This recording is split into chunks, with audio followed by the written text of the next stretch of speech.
కార్యక్రమాన్ని ఏర్పాటు చేసి దేశంలోనే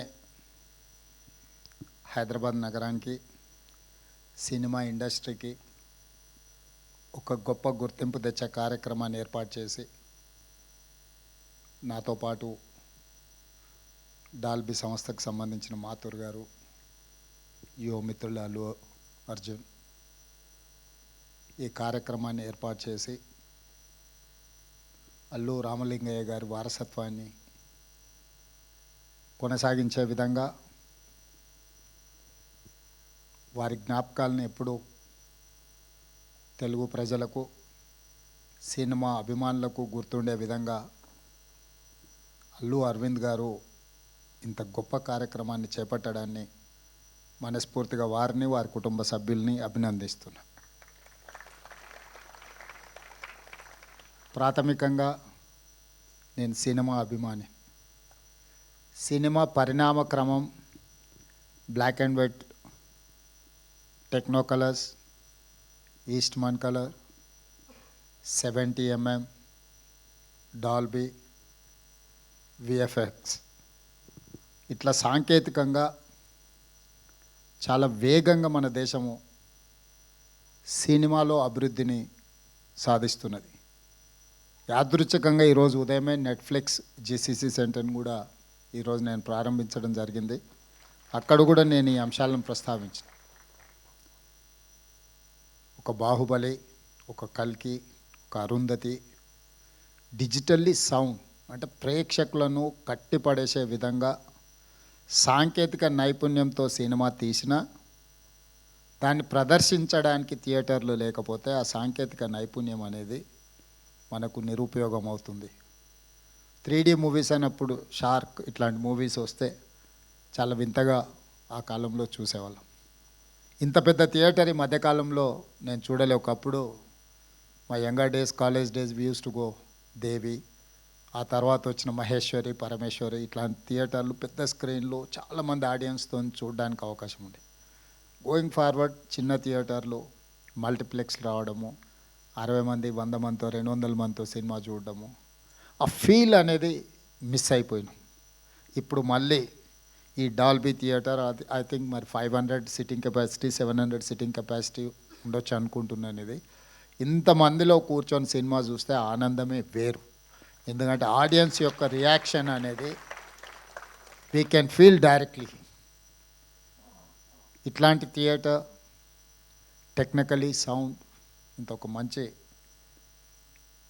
థియేటర్ని ఇక్కడ వీరు చేయడం, దీని వెనకాల చెన్నై నుంచి ఇండస్ట్రీ ఆంధ్రప్రదేశ్ హైదరాబాద్కి తరలించినప్పుడు ఆనాడు ఎన్టీ రామారావు గారు, నాగేశ్వరరావు గారు, రామనాయుడు గారు, అదేవిధంగా సినిమాలో అడ్వెంచర్స్ చేయాలి అని అంటే ఆ రోజుల్లో పద్మాలయ స్టూడియోస్ నటశేఖర కృష్ణ గారు cinema adventures first colour movie తీయాలన్నా, 70mm మూవీ తీయాలన్నా రకరకాల experiments, adventures with lot of efforts ఆ రోజు కృష్ణ గారు చేసేవాళ్ళు.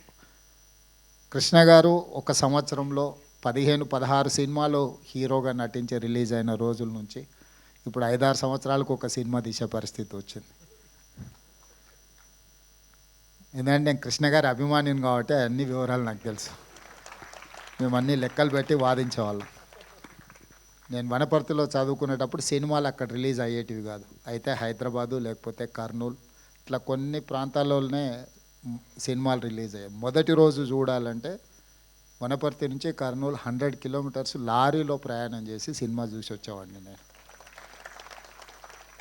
అంటే అప్పుడు బస్సులు ఫ్రీక్వెంట్గా ఉండేది కాదు. సినిమా టైంకి వెళ్ళి మళ్ళీ సినిమా చూసి మళ్ళీ వెనక్కి రావాలి అంటే లారీలు, హైవేస్లో ఎక్కువ లారీలు పోతూ ఉంటాయి కాబట్టి లారీ ఎక్కిపోయి మేము ఫ్రెండ్స్ కాలేజీలో ఉన్నప్పుడు సినిమా చూసి మళ్ళీ సెకండ్ షో సినిమా చూసి వెనక్కి వచ్చేవాళ్ళం.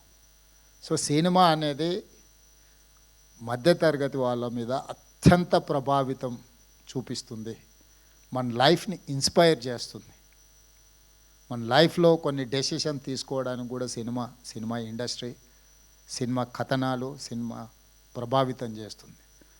సినిమా అనేది ఒక కమర్షియల్ ఎలిమెంటే కాదు, సినిమా అనేది ఒక సోషల్ యాంగిల్లో అత్యంత ప్రభావితం చూపించగలిగిన ఇండస్ట్రీ. సినిమాను క్యాజువల్గా మనం తీసుకోవాల్సిన అవసరం లేదు. It is going to influence on our lifes.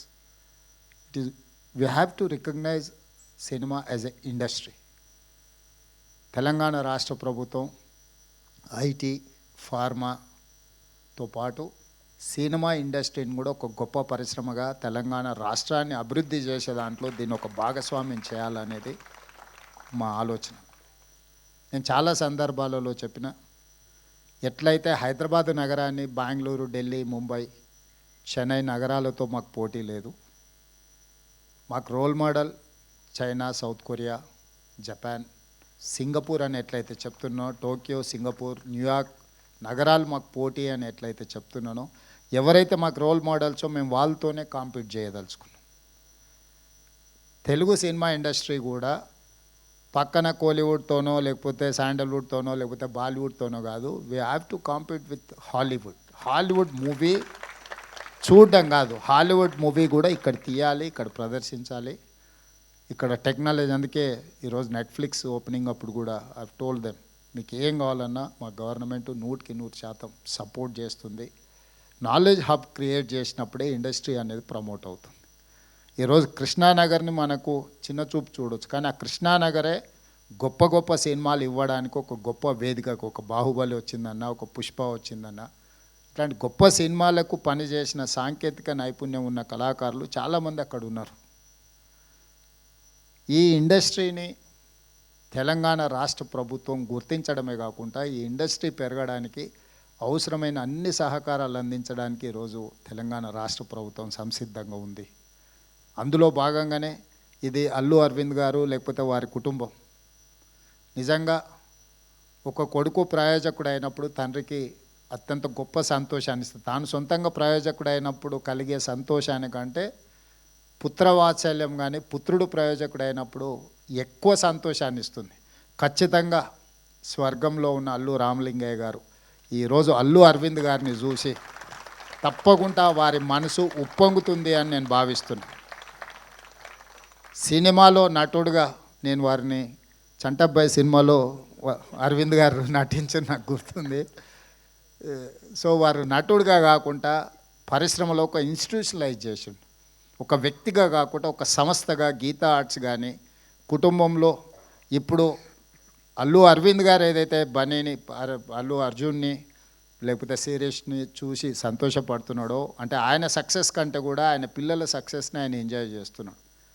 So Allu Ramalingaiah గారు, అల్లు అరవింద్ గారు, ఈరోజు బన్నీ, వీళ్ళ సక్సెస్ స్టోరీ చాలామందిని ఇన్స్పైర్ చేస్తుంది. చాలామంది ది సక్సెస్ వెనకాల ఉన్న వాళ్ళ హార్డ్ వర్క్ని అర్థం చేసుకోవాలి. హార్డ్ వర్క్ అర్థమైనప్పుడు మనకు ఆ వ్యక్తుల పట్ల గౌరవం పెరుగుతుంది. సినిమా సక్సెస్ అవ్వడం, ఫెయిల్ అవ్వడం, బాగుంది బాగాలేదు, 100 రూపాయలు పెట్టి టికెట్ కొనుక్కొని మనం జడ్జ్ చేయొచ్చు. అంతకంటే మనకి ఎక్కువ ఇన్వెస్ట్మెంట్ కూడా అక్కర్లేదు. 100 రూపీస్ టికెట్ కొనుక్కొని సినిమాకి పోయినప్పుడు బయటకు వచ్చేటప్పుడు మనకు కావాల్సింది మనం మాట్లాడుకోవచ్చు. కానీ ఆ సినిమాని తీయడానికి దాని వెనకాల ఉన్న శ్రమ, కఠోరమైన దీక్ష, అట్లాంటి వాటిని మనం అందరం గుర్తించాలి.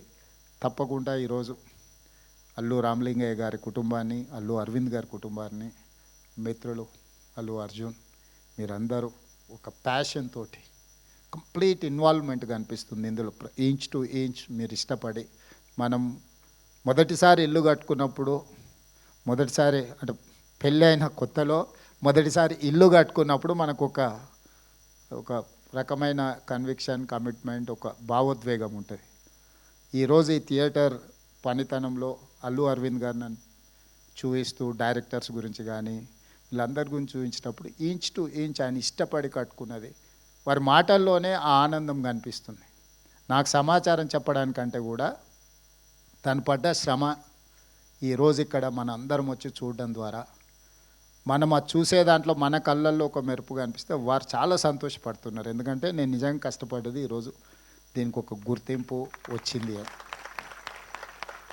సో డెఫినెట్గా ఈ డాల్బీ థియేటర్ దేశంలోనే మన రాష్ట్రానికి, మన నగరానికి పేరు తెస్తుంది. ప్రభుత్వం వైపు నుంచి సంపూర్ణమైన సహకారాన్ని అందిస్తాం. భవిష్యత్తులో అల్లు అర్జున్ ఇంకా రాణించాలి. పాన్ ఇండియానే కాదు, హాలీవుడ్లో కూడా రాణించాలి. అంటే అక్కడికి కూడా రీచ్ అవ్వాలి మన సౌండ్. మనం ఇప్పటి వరకు తెలుగులో సినిమా తీస్తే హిందీ సినిమాతో పోటీ పడమని చెప్పుకునే వాళ్ళు కలెక్షన్స్లో. నటించాల్సిన అవసరం లేదు, ఫైనాన్షియల్స్ వర్కౌట్ చేసిన టెక్నికల్గా మనం సౌండ్ వాటితో పోటీ పడి ఒక అవతార్ మూవీని టెక్నికలీ సౌండ్ అని వాళ్ళైతే జురాసిక్ పార్క్ని ఎట్లయితే అనుకుంటున్నారో ఆ సినిమాలతో పోటీ పడే విధంగా మన సినిమాలు తీయడం, మన సినిమా నటులు కూడా వాళ్ళతో పోటీ పడే విధంగా నటించగలిగినప్పుడు మనం హాలీవుడ్తో కాంపీట్ చేసినట్టే. మన లాంగ్వేజ్ బ్యారికేడ్స్ అనేది పోయింది. ఇప్పుడు లాంగ్వేజ్ అనేది పెద్ద ఇష్యూయే కాదు, ద టాలెంట్ ఈజ్ ఇష్యూ. ఆ టాలెంట్ ఆ స్థాయిలో మన వాళ్ళు రాణించాలని మరొక్కసారి అల్లు అరవింద్ గారిని మనస్ఫూర్తిగా అభినందిస్తూ మీ అందరి దగ్గర సెలవు తీసుకుంటాను. Thank you sir, thank you so much. మీలో నా సినీ అభిమానం బయటికి